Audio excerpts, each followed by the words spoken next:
ಗಂಡನ ಮೇಲಿನ ಕೋಪಕ್ಕೆ ಕುದಿಯುತ್ತಿದ್ದ ಮನೆಯ ಯಜಮಾನಿ ಅನಿರೀಕ್ಷಿತವಾಗಿ ತನ್ನ ಮನೆಯ ಕೆಲಸದವನ ಕಡೆಗೆ ನೋಡಿದಳು.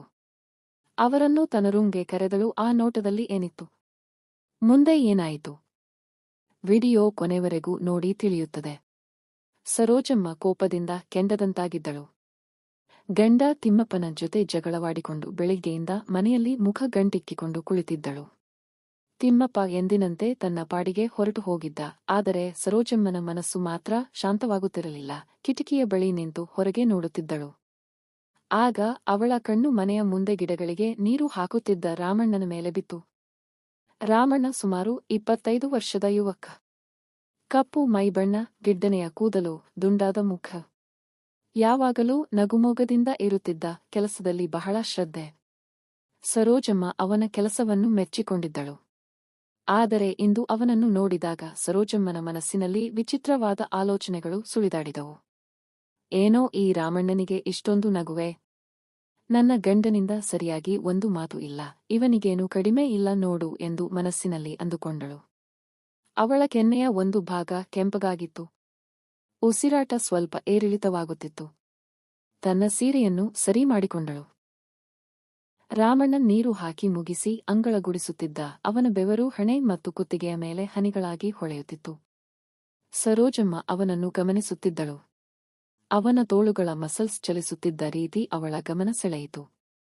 ಅವಳ ತುಟಿಗಳು ತಾನಾಗಿಯೇ ಸ್ವಲ್ಪ ತೆರೆದುಕೊಂಡವು.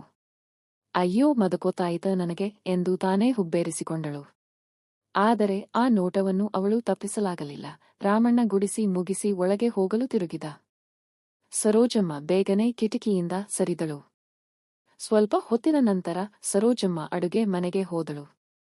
ನೀರು ಕುಡಿದು ಒಂದು ಕ್ಷಣ ಕಣ್ಣು ಮುಚ್ಚಿ ನಿಂತಳು. ಆಗ ಅವಳಿಗೆ ರಾಮಣ್ಣನ ಚಿತ್ರ ಕಣ್ಣ ಮುಂದೆ ಬಂದಿತು. ಅವನ ನಗು, ಅವನ ಕೆಲಸ ಮಾಡುವ ರೀತಿ ಎಲ್ಲವೂ ನೆನಪಾಯಿತು. ಒಂದು ರೀತಿಯ ತಳಮಳ ಅವಳನ್ನು ಆವರಿಸಿಕೊಂಡಿತು. ಇದೆಲ್ಲ ಸರಿಯಲ್ಲ, ಗಂಡನ ಮೇಲೆ ಕೋಪ ಅಂತ ಬೇರೆಯವರನ್ನು ನೋಡೋದು ತಪ್ಪು ಎಂದು ಮನಸ್ಸಿಗೆ ಬುದ್ಧಿ ಹೇಳಿಕೊಂಡಳು. ಆದರೆ ಅವಳ ಮನಸ್ಸು ಆ ಮಾತನ್ನು ಕೇಳುವ ಸ್ಥಿತಿಯಲ್ಲಿ ಇರಲಿಲ್ಲ. ಮತ್ತೆ ರಾಮಣ್ಣನ ಕಡೆಗೆ ಅವಳ ಗಮನ ಹರಿಯಿತು. ಮಧ್ಯಾಹ್ನದ ಊಟದ ಸಮಯ. ರಾಮಣ್ಣ ಊಟ ಮಾಡಿ ಒಂದು ಕಡೆ ಕುಳಿತಿದ್ದ. ಸರೋಜಮ್ಮ ಊಟ ಬಡಿಸಲು ಹೋದಳು. ಅವಳು ಹತ್ತಿರ ಬಂದಾಗ ರಾಮಣ್ಣ ಎದ್ದು ನಿಂತು ನಕ್ಕ. ಏನಮ್ಮ, ಊಟ ಬಡಿಸಲಾ ಎಂದ. ಅವನ ಧ್ವನಿ ಸರೋಜಮ್ಮನಿಗೆ ಇಂಪಾಗಿ ಕೇಳಿಸಿತು. ಅವಳು ಏನು ಮಾತನಾಡದೆ ತಟ್ಟೆಗೆ ಊಟ ಬಡಿಸಿದಳು. ಅವಳ ಕೈಗಳು ಸ್ವಲ್ಪ ನಡುಗುತ್ತಿದ್ದವು. ಊಟ ಮಾಡುವಾಗ ಸರೋಜಮ್ಮ ಆಗಾಗ ರಾಮಣ್ಣನ ಕಡೆ ಕಣ್ಣು ಹಾಯಿಸುತ್ತಿದ್ದಳು. ರಾಮಣ್ಣ ಊಟದಲ್ಲಿ ಮಗ್ನನಾಗಿದ್ದ. ಅವನ ಮುಖದಲ್ಲಿ ಯಾವುದೇ ಕೆಟ್ಟ ಭಾವನೆ ಇರಲಿಲ್ಲ. ಸರೋಜಮ್ಮನಿಗೆ ತನ್ನ ಆಲೋಚನೆಗಳ ಬಗ್ಗೆ ಸ್ವಲ್ಪ ನಾಚಿಕೆಯಾಯಿತು. ಊಟ ಮುಗಿದ ನಂತರ ರಾಮಣ್ಣ ಪಾತ್ರೆಗಳನ್ನು ತೊಳೆದು ಹೊರಗೆ ಹೋದ. ಸರೋಜಮ್ಮ ಅಂಗಳದಲ್ಲಿ ಒಂಟಿಯಾಗಿ ನಿಂತುಕೊಂಡಳು. ಅವಳ ಮನಸ್ಸಿನಲ್ಲಿ ಒಂದು ರೀತಿಯ ಕಾತರ ಮನೆ ಮಾಡಿತು. ಏನು ಮಾಡಬೇಕೆಂದು ತೋಚದೆ ಒಳಗೆ ಹೋದಳು. ಮಲಗುವ ಕೋಣೆಗೆ ಹೋಗಿ ಕನ್ನಡಿ ಮುಂದೆ ನಿಂತಳು. ತನ್ನನ್ನು ತಾನೇ ನೋಡಿಕೊಂಡಳು. ನಾನೇನು ಕಡಿಮೆ ಇದ್ದೀನಾ? ಯಾಕೆ ನನ್ನ ಗಂಡ ನನ್ನನ್ನು ಸರಿಯಾಗಿ ನೋಡಿಕೊಳ್ಳಲ್ಲ ಎಂದು ಗೊಣಗಿಕೊಂಡಳು. ಅವಳ ಕಣ್ಣುಗಳು ತುಂಬಿ ಬಂದಿದ್ದವು. ಅದೇ ಸಮಯದಲ್ಲಿ ಯಾರೋ ಬಾಗಿಲು ತಟ್ಟಿದರು. ಸರೋಜಮ್ಮ ಕಣ್ಣೀರು ಒರೆಸಿಕೊಂಡು ಬಾಗಿಲು ತೆರೆದಳು. ಎದುರಿಗೆ ರಾಮಣ್ಣ ನಿಂತಿದ್ದ. ಅವನ ಕೈಯಲ್ಲಿ ಮುರಿದು ಬಿದ್ದಿದ್ದ ಹೂವಿನ ಗಿಡವಿತ್ತು. ಅಮ್ಮ, ಇದು ಗಾಳಿಗೆ ಬಿದ್ದು ಮುರಿದು ಹೋಯ್ತು. ಇದನ್ನು ಏನು ಮಾಡಲಿ ಎಂದು ಕೇಳಿದ. ಸರೋಜಮ್ಮ ಅವನನ್ನು ನೋಡಿದಳು. ಆ ಮುಖದಲ್ಲಿ ಕೇವಲ ಕಾಳಜಿ ಕಾಣುತ್ತಿತ್ತು. ಅವಳಿಗೆ ಇದ್ದಕ್ಕಿದ್ದಂತೆ ಅವನ ಬಗ್ಗೆ ಸಿಟ್ಟು ಬಂದಿತು. ಒಳಗೆ ಬಾ ಎಂದು ಗದರಿಸಿದಳು. ರಾಮಣ್ಣ ಗಾಬರಿಯಿಂದ ಒಳಗೆ ಬಂದ. ಅಧ್ಯಾಯ 2. ಕಣ್ಣೋಟದ ಆಟ. ರಾಮಣ್ಣ ಒಳಗೆ ಬಂದ ತಕ್ಷಣ ಸರೋಜಮ್ಮ ಬಾಗಿಲು ಹಾಕಿದಳು. ರಾಮಣ್ಣ ಗಾಬರಿಯಿಂದ ಅವಳನ್ನು ನೋಡಿದ. ಏನಾಯಿತಮ್ಮ ಎಂದು ಕೇಳಿದ. ಅವನ ಧ್ವನಿಯಲ್ಲಿ ಭಯವಿತ್ತು. ಸರೋಜಮ್ಮ ಅವನಿಗೆ ನೇರವಾಗಿ ನೋಡದೆ ಅತ್ತಿತ್ತ ನೋಡುತ್ತಾ ನಿಂತಳು. ಅವಳ ಉಸಿರಾಟ ಜೋರಾಗಿತ್ತು. ನಿನಗೆ ನಾಚಿಕೆ ಆಗಲ್ವಾ ಎಂದು ಗಟ್ಟಿಯಾಗಿ ಕೇಳಿದಳು. ರಾಮಣ್ಣನಿಗೆ ಏನು ಹೇಳಬೇಕೆಂದು ತಿಳಿಯಲಿಲ್ಲ. ನಾನೇನು ತಪ್ಪು ಮಾಡಿದೆ ಅಮ್ಮ ಎಂದು ದೀನವಾಗಿ ಕೇಳಿದ. ಸರೋಜಮ್ಮ ಅವನ ಹತ್ತಿರ ಸರಿದಳು. ಅವಳ ಕಣ್ಣುಗಳು ಕೆಂಪಾಗಿದ್ದವು. ನನ್ನನ್ನು ನೋಡೋ ರೀತಿ ಸರಿ ಇರಲಿಲ್ಲ ನಿನ್ನದು ಎಂದು ಆರೋಪಿಸಿದಳು. ರಾಮಣ್ಣ ಆಶ್ಚರ್ಯದಿಂದ ಅವಳನ್ನು ನೋಡಿದ. ನಾನೇನು ತಪ್ಪು ನೋಡಿದೆ ಅಮ್ಮ? ನಾನು ನಿಮ್ಮನ್ನು ತಾಯಿ ತರಹ ನೋಡಿಕೊಂಡಿದ್ದೇನೆ ಎಂದು ಸ್ಪಷ್ಟವಾಗಿ ಹೇಳಿದ. ಸರೋಜಮ್ಮ ಜೋರಾಗಿ ನಕ್ಕಳು. ತಾಯಿ ತರಹನಾ? ನಿನ್ನ ಕಣ್ಣುಗಳು ಬೇರೆ ಕತೆ ಹೇಳುತ್ತವೆ ಎಂದಳು. ರಾಮಣ್ಣನಿಗೆ ಅವಮಾನವಾಯಿತು. ತಲೆ ತಗ್ಗಿಸಿ ನಿಂತುಕೊಂಡ. ಕ್ಷಮಿಸಿ ಅಮ್ಮ. ನಾನು ಇನ್ಮೇಲೆ ಹಾಗೆ ನೋಡಿಕೊಳ್ಳಲ್ಲ ಎಂದು ಗದ್ಗದಿತನಾಗಿ ಹೇಳಿದ. ಸರೋಜಮ್ಮ ಅವನ ಹತ್ತಿರ ಮತ್ತಷ್ಟು ಹೋದಳು. ಅವಳ ಕೈ ಅವನ ಕೆನ್ನೆಗೆ ತಗುಲಿತು. ರಾಮಣ್ಣ ಬೆಚ್ಚಿ ಬಿದ್ದ. ಅವಳ ಕಣ್ಣುಗಳನ್ನು ನೇರವಾಗಿ ನೋಡಲು ಅವನಿಗೆ ಧೈರ್ಯವಿರಲಿಲ್ಲ. ನೋಡು ರಾಮಣ್ಣ, ಸುಳ್ಳು ಹೇಳಬೇಡ. ನಿನ್ನ ಕಣ್ಣಲ್ಲಿ ನನಗೆ ಬೇರೆಯದೇನೋ ಕಂಡಿದೆ ಎಂದು ಮೆಲ್ಲಗೆ ಹೇಳಿದಳು. ಅವಳ ಧ್ವನಿಯಲ್ಲಿ ಕೋಪ ಇರಲಿಲ್ಲ. ರಾಮಣ್ಣ ಸುಮ್ಮನಿದ್ದ. ಅವನ ಹೃದಯ ಬಡಿತ ಜೋರಾಗಿತ್ತು. ಸರೋಜಮ್ಮ ಅವನ ಕಣ್ಣುಗಳನ್ನು ನೇರವಾಗಿ ನೋಡಿದಳು. ಒಂದು ಕ್ಷಣ ಇಬ್ಬರ ಕಣ್ಣೋಟಗಳು ಬೆರೆತವು. ಆ ನೋಟದಲ್ಲಿ ಒಂದು ರೀತಿಯ ಸೆಳೆತವಿತ್ತು. ಸರೋಜಮ್ಮ ತನ್ನ ಕೈಯನ್ನು ಅವನ ಕೆನ್ನೆಯಿಂದ ತೆಗೆದಳು. ಹೋಗು, ನಿನ್ನ ಕೆಲಸ ಮಾಡಿಕೋ ಎಂದು ಹೇಳಿ ತಿರುಗಿಕೊಂಡಳು. ರಾಮಣ್ಣ ಒಂದು ಕ್ಷಣ ಅಲ್ಲೇ ನಿಂತು ಅವಳನ್ನು ನೋಡಿದ. ನಂತರ ನಿಧಾನವಾಗಿ ಹೊರಗೆ ಹೋದ. ಅವನ ಮನಸ್ಸಿನಲ್ಲಿ ಗೊಂದಲ ಉಂಟಾಗಿತ್ತು. ಏನಾಗುತ್ತಿದೆ ಎಂದು ಅವನಿಗೆ ಅರ್ಥವಾಗುತ್ತಿರಲಿಲ್ಲ. ಸರೋಜಮ್ಮ ಕೋಣೆಯಲ್ಲಿ ಅತ್ತಿಂದಿತ್ತ ತಿರುಗಾಡುತ್ತಿದ್ದಳು. ಅವಳ ಮನಸ್ಸು ಶಾಂತವಾಗಿರಲಿಲ್ಲ. ರಾಮಣ್ಣನ ಕಣ್ಣಲ್ಲಿ ತಾನು ಕಂಡದ್ದು ನಿಜವೇ ಅಥವಾ ತನ್ನ ಕಲ್ಪನೆಯೇ? ಅವಳಿಗೆ ಖಚಿತವಾಗಿ ಹೇಳಲು ಸಾಧ್ಯವಾಗುತ್ತಿರಲಿಲ್ಲ. ಸಂಜೆ ತಿಮ್ಮಪ್ಪ ಮನೆಗೆ ಬಂದ. ಎಂದಿನಂತೆ ಊಟ ಮಾಡಿ ಮಲಗಿದ. ಸರೋಜಮ್ಮನಿಗೆ ಅವನ ಹತ್ತಿರ ಹೋಗಲು ಮನಸ್ಸಾಗಲಿಲ್ಲ. ದೂರ ಸರಿದು ಮಲಗಿದಳು. ಅವಳಿಗೆ ರಾತ್ರಿಯಿಡೀ ನಿದ್ದೆ ಬರಲಿಲ್ಲ. ರಾಮಣ್ಣನ ಮುಖ ಅವಳ ಕಣ್ಣ ಮುಂದೆ ಬರುತ್ತಿತ್ತು. ಮಾರನೇ ದಿನ ಸರೋಜಮ್ಮ ರಾಮಣ್ಣನನ್ನು ಕರೆದು ಮಾತನಾಡಿಸಲು ನಿರ್ಧರಿಸಿದಳು. ಬೆಳಿಗ್ಗೆ ಅವನು ಅಂಗಳ ಗುಡಿಸುತ್ತಿದ್ದಾಗ ಅವಳು ಹೊರಗೆ ಹೋದಳು. ರಾಮಣ್ಣ ಎಂದು ಕರೆದಳು. ರಾಮಣ್ಣ ಗುಡಿಸುವುದನ್ನು ನಿಲ್ಲಿಸಿ ಅವಳ ಕಡೆ ತಿರುಗಿದ. ಅವನ ಮುಖದಲ್ಲಿ ನಿನ್ನೆ ರಾತ್ರಿಯ ಗಾಬರಿ ಇನ್ನೂ ಇತ್ತು.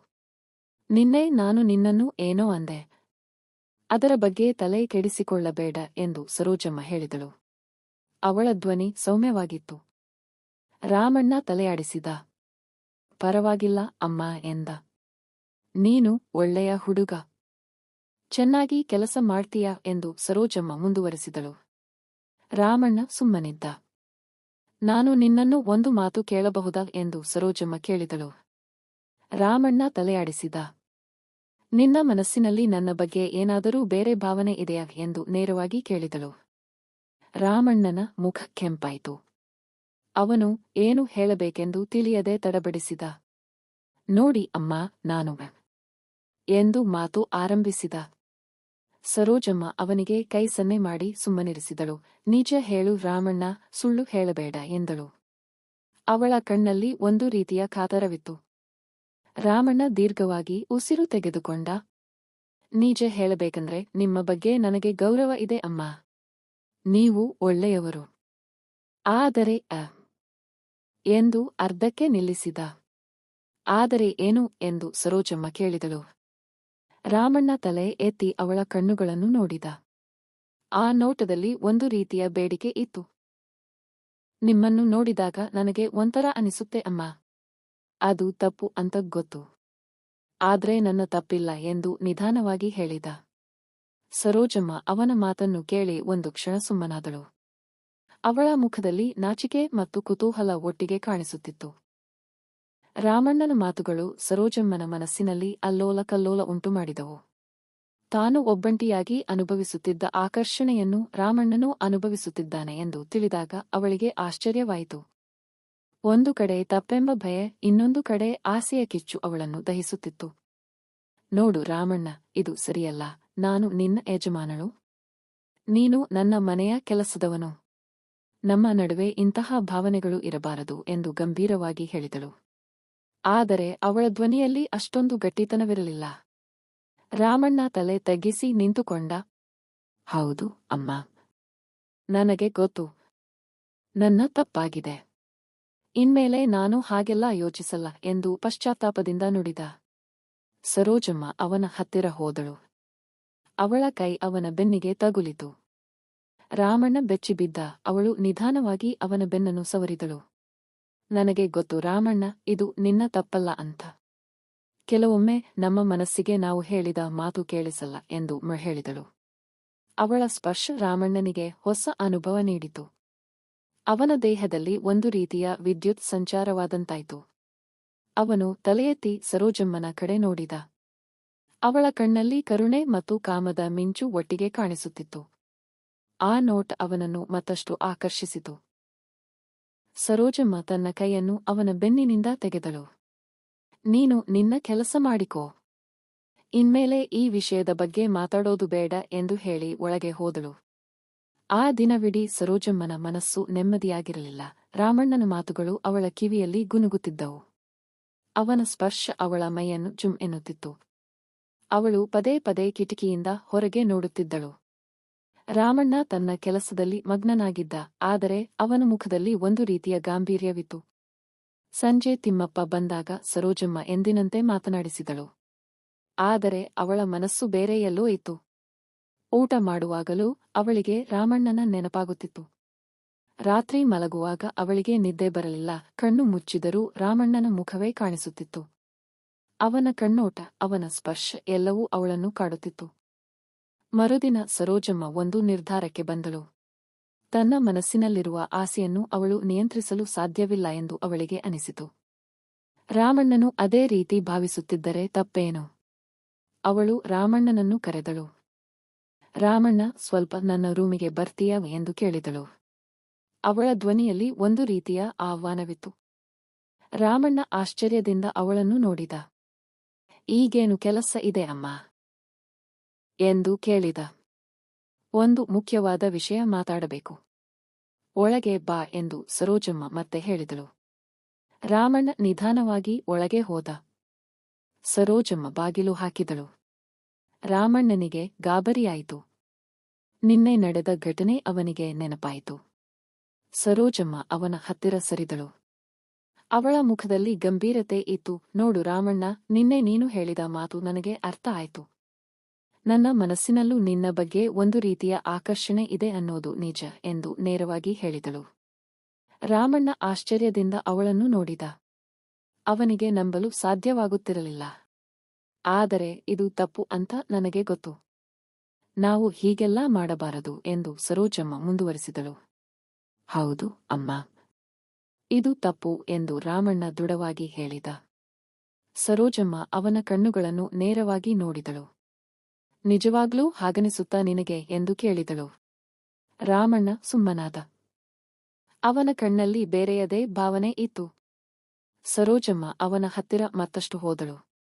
ಅವಳ ಕೈ ಅವನ ಕೈಗೆ ತಗುಲಿತು. ಅವನ ಕೈ ತಣ್ಣಗಾಗಿತ್ತು. ಅವಳು ಅವನ ಕೈಯನ್ನು ಹಿಡಿದುಕೊಂಡಳು.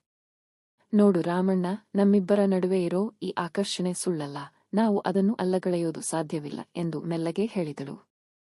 ರಾಮಣ್ಣ ಅವಳ ಕೈಯನ್ನು ಬಿಡಿಸಲು ಪ್ರಯತ್ನಿಸಲಿಲ್ಲ. ಅವನ ಮುಖ ಕೆಂಪಾಗಿತ್ತು.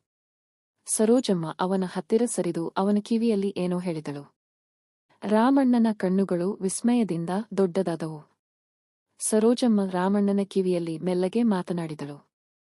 ಅವಳ ಮಾತುಗಳು ಅವನಿಗೆ ಕನಸಿನಂತೆ ಭಾಸವಾದವು. ಒಂದು ಕ್ಷಣ ಅವನಿಗೆ ಏನು ಮಾಡಬೇಕೆಂದು ತೋಚಲಿಲ್ಲ. ಅವನ ಹೃದಯ ಬಡಿತ ಜೋರಾಗಿತ್ತು. ಸರೋಜಮ್ಮ ಅವನ ಕೈ ಹಿಡಿದು ತನ್ನ ಕೋಣೆಯೊಳಗೆ ಕರೆದುಕೊಂಡು ಹೋದಳು. ಕೋಣೆಯ ಬಾಗಿಲು ಮುಚ್ಚಿದಾಗ ರಾಮಣ್ಣನಿಗೆ ತನ್ನ ಸುತ್ತಲಿನ ಪ್ರಪಂಚವೇ ಬದಲಾದಂತೆ ಅನಿಸಿತು. ಕೋಣೆಯಲ್ಲಿ ಮೃದುವಾದ ಬೆಳಕಿತ್ತು. ಹೂವಿನ ಪರಿಮಳ ಮೂಗಿಗೆ ಬಡಿಯುತ್ತಿತ್ತು. ಸರೋಜಮ್ಮ ಅವನನ್ನು ಹಾಸಿಗೆಯ ಬಳಿ ಕರೆದುಕೊಂಡು ಹೋದಳು. ರಾಮಣ್ಣ, ನನಗೆ ಗೊತ್ತು ಇದು ತಪ್ಪು ಅಂತ. ಆದರೂ ನನ್ನ ಮನಸ್ಸು ನಿನ್ನನ್ನು ಬಯಸುತ್ತಿದೆ ಎಂದು ಅವಳು ಗದ್ಗದಿತಳಾಗಿ ಹೇಳಿದಳು. ರಾಮಣ್ಣ ಅವಳ ಕಣ್ಣುಗಳನ್ನು ನೋಡಿದ. ಆ ಕಣ್ಣುಗಳಲ್ಲಿ ಆಸೆ, ಭಯ ಮತ್ತು ಬೇಡಿಕೆ ಎಲ್ಲವೂ ಒಟ್ಟಿಗೆ ಬೆರೆತಿದ್ದವು.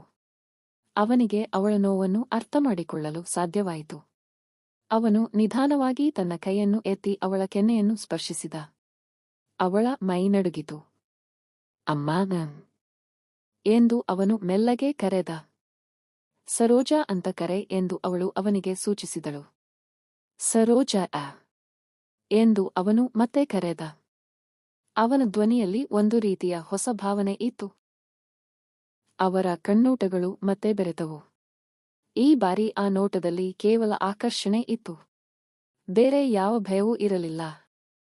ನಿಧಾನವಾಗಿ ಸರೋಜಮ್ಮ ರಾಮಣ್ಣನ ಹತ್ತಿರ ಸರಿದಳು. ಅವರ ಉಸಿರಾಟ ಬೆರೆತಂತೆ ಭಾಸವಾಯಿತು. ಕೋಣೆಯಲ್ಲಿ ಆವರಿಸ